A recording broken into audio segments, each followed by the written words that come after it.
Also covering the Casey Anthony case this morning is Vinnie Politan. He's host of HLN Special Report and Prime News on HLN, as well as an anchor for In Session. Vinnie, great to have you with us. You're also a former prosecutor, and you've spent a lot of time there in that courtroom over the last 6 weeks.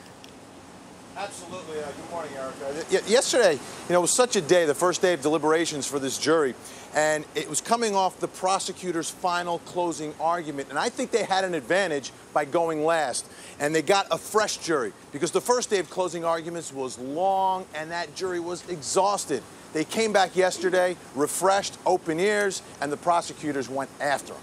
So, being there in court, did you notice any sort of reaction from any members of the jury, whether it was yesterday during the rebuttal from the prosecution or when they were hearing from the defense?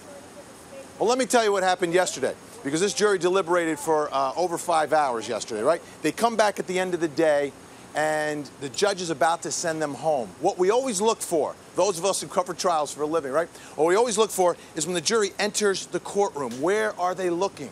And these folks beelined right for the jury box, not making eye contact with the defendant, the defense team, or any of those lawyers. And from my experience, that's a bad sign for the defense. If they don't even want to look at the defendant when they re-enter that courtroom. Then the judge sent him home last night for fireworks, and we'll see what happens today.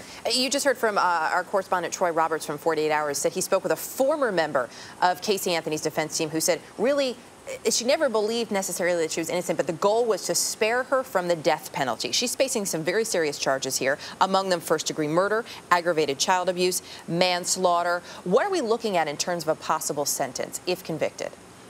Well, this is a death penalty case. My goodness, if she's convicted of first-degree murder, that is if this jury finds premeditation or they find felony murder, then this case moves on to the penalty phase. And then these same jurors who found her guilty will decide if she lives or dies. That, though, is for the first-degree murder. For the other charges there? Other charges, you can have life for second degree. You've got 30 years if it's an aggravated manslaughter. There's the obstruction charges, which are all a year. But she's looking at serious time. My goodness, if she's found guilty for the death of Kaylee in any of those first 3 counts, you're looking at 15 to 30 years in prison. It can be very difficult, obviously, to read a jury, and it should be, probably, if they're doing their job correctly. But based on your experience, based on what you've seen over these last several weeks, how quickly do you think we could get a verdict? All right. It's called the Florida factor, Erica. I've covered cases all over this country, and for some reason, juries in Texas and in Florida are just a little bit faster than the rest of the country. It's not that they don't think about this stuff as much, it comes quicker. That's why today on Tuesday, the second day of deliberations, I am in high alert. I'm like a firefighter waiting for that alarm to go off and slide down the pole and spring into action. The only difference is we're not eating chili down here. All right, well, you get that call, you give me a call. Vinnie Politan in Orlando, nice to have you with us this morning. Thanks.